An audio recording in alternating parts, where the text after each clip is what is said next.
générateur d'entretien des oscillations.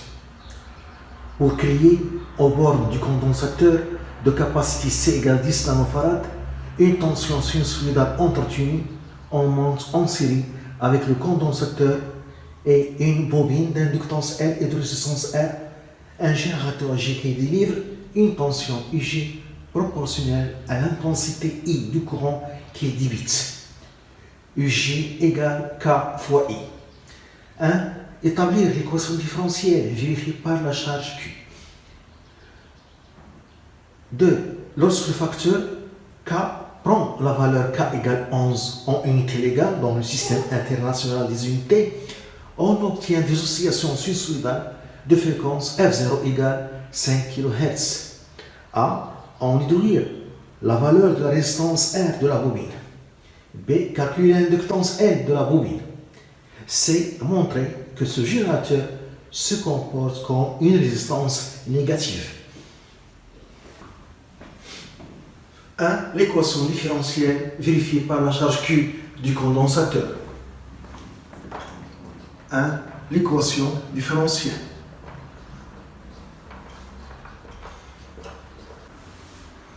Le schéma du circuit, ici on a le dipôle RLC et c'est le générateur G d'entretien des oscillations.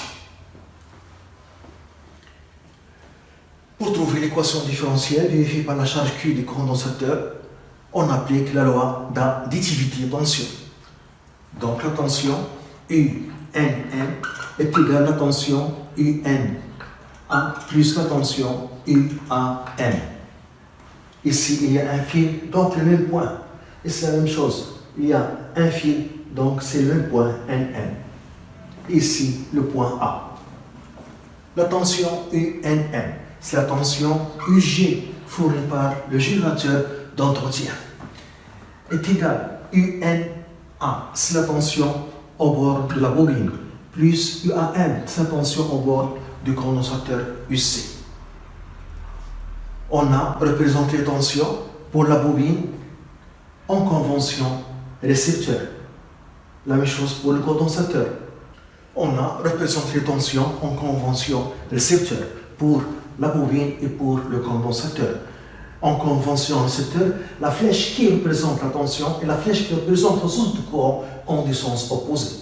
Donc on a donné dans l'exercice que UG, c'est le facteur K fois I, est égal à la tension UN en convention récepteur, CR, la résistance de la bobine fois I plus L, dI sur dt, plus la tension UC au bord du condensateur, CQ sur C.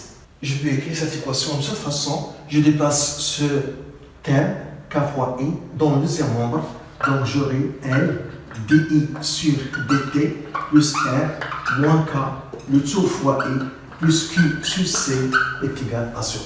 On a ici la flèche qui représente le sens du courant entre par l'armature chargée par Q.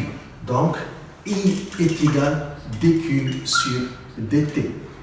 Et la dérivée de l'intensité du courant, c'est la dérivée seconde de la charge par rapport au temps.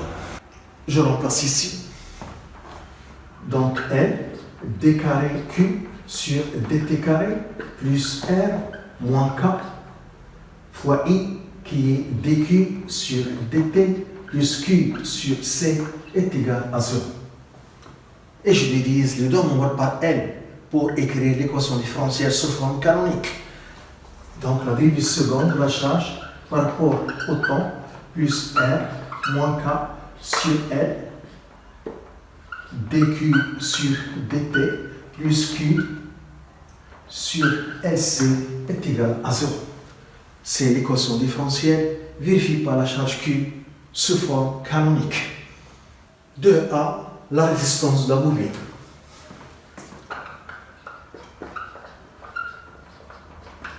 La résistance petit r de la bobine. On a dit dans les données que avec la valeur de K est égale à 11 en unité légale dans le système international des unités, on a des oscillations sinusoïdales.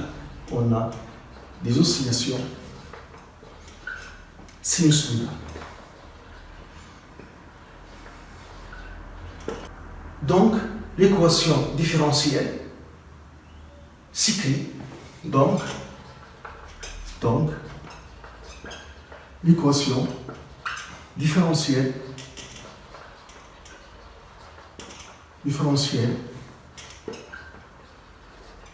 s'écrit b carré q sur dt carré plus q sur sc est égal à 0, qui a une solution sinusoïdale,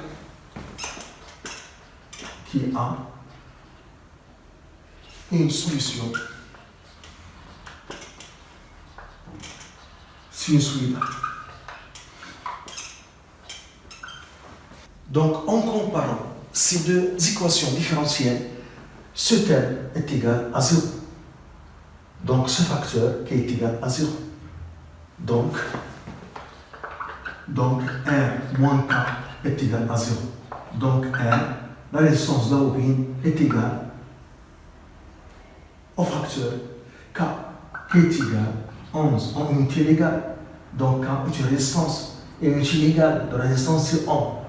Donc, 11 Ohm. Donc, la résistance de la bobine, c'est 11 Ohm.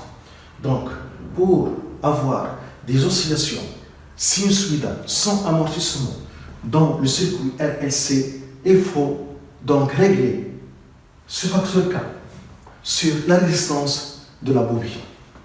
D'une façon générale, pour avoir des oscillations sinusoïdales sans amortissement, il faut que la résistance du circuit RLC doit être égale au facteur K. B, l'inductance L de la bobine. B, l'inductance L de la bobine. On utilise la relation, la période propre T0 est égale du pi fois la racine de LC, la période propre des oscillations sinusoïdales. Et T0 est égal à l'inverse de la fréquence, donc est égal de pi la racine de LC. Donc la racine de LC est égale à 1 sur 2 pi F0.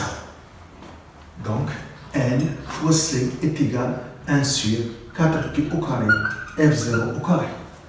On cherche L, donc l'inductance L est égale à 1 sur 4 pi au carré, la fréquence au carré fois C.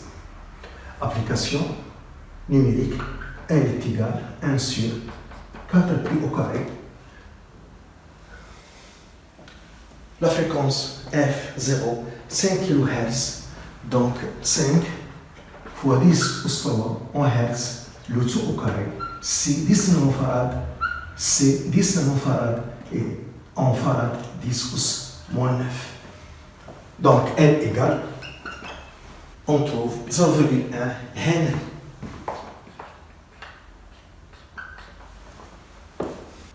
C, le générateur G se comporte comme une résistance négative. Le générateur G se comporte comme une résistance négative.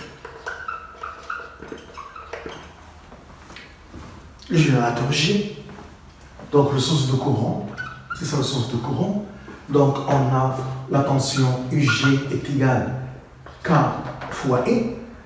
Donc on a montré que K est égal à R dans le cas des oscillations sinusoïdales et G est égal à R fois I. Donc c'est comme si on a une résistance. Donc la tension au bord de résistance est égale à R fois I. Donc c'est comme si on a une résistance, mais ce n'est pas n'importe quelle résistance. UG est égal à R fois I. Si on a une résistance, si on a la convention récepteur. Ici, on a la convention générateur. Les deux flèches en même sens. La flèche qui représente la tension UG et la flèche qui représente le sens de courant en même sens. on a ici la convention générateur. Donc, en convention générateur, on introduit ici un signe-. Donc, lorsqu'on a une résistance R, le sens de courant I, la tension U, donc la tension U, en convention récepteur, les deux flèches en des sens opposés, la flèche qui représente la tension, la flèche qui représente le sens de courant, en des sens opposés. Dans ce cas, U est égal à R fois I. Mais lorsque on a la convention générateur, ici R, les deux flèches, la flèche qui représente la tension et la flèche qui représente le sens de courant en même sens, dans ce cas, on écrit U est égal à moins R fois I. Ici, on a UG est égal à R fois I. C'est comme si on a une résistance, mais on n'a pas la convention récepteur. On a la convention générateur. Donc, on doit faire apparaître ici un signe moins. Et si on fait apparaître un signe moins, qu'est-ce que j'aurai? Je vais écrire moins R fois I. Avec ce moins, donc plus, donc on trouve UG est égal à R fois I. Donc, le générateur G se comporte comme une résistance négative de valeur moins R. Voilà. Donc, le générateur G se comporte comme une résistance négative de valeur moins R. Donc, la résistance totale du circuit est égale à 0. Moins R plus ce R est égal à 0. Donc, c'est comme si on a un circuit LC idéal. Donc, on a des oscillations sinusoïdales entretenues sans amortissement.